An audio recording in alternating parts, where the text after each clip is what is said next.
When you think of Jesus, you think of a person who is strong and powerful, a great teacher, a great storyteller, a great healer. But one of the things that really is strong in his life is that he reaches out to people that aren't accepted by other people.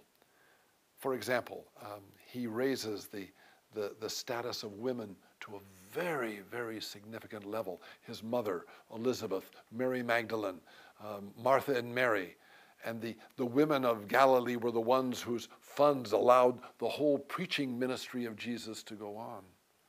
Then there were people like people that were poor, people that were sick.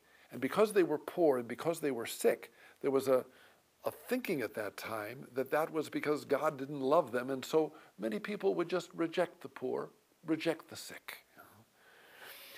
But there was another group of people, and that was a group of people that were involved with the whole political scene. When Jesus lived on this earth, he lived in a situation in which a foreign power, the Romans, had come and taken over control of his land. Now, they hated the Romans, and they hated anyone that collaborated with the Romans. This is really true with many, many people.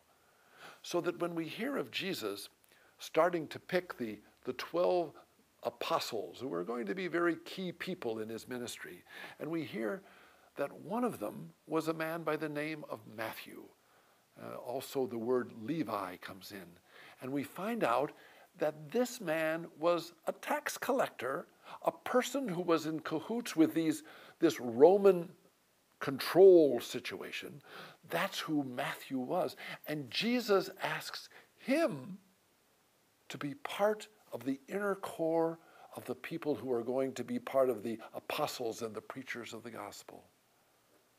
May we always remember, as we dream of bringing about the kingdom, it isn't always the people that are the most acceptable and the most nicest or whatnot that are going to be successful, but maybe even the opposition, the conservative, the liberal, the Protestant, the Catholic, the Muslim, the Jew, all those categories that separate people.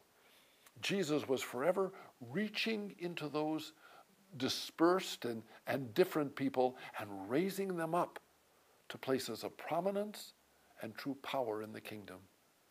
May we do that in our life, listening to the words of Jesus as he chooses Matthew, the tax collector, to be a special person. May we do that too, in all of our organizations and our church, continually reaching out and including others. Now may Jesus' love for you always make you smile.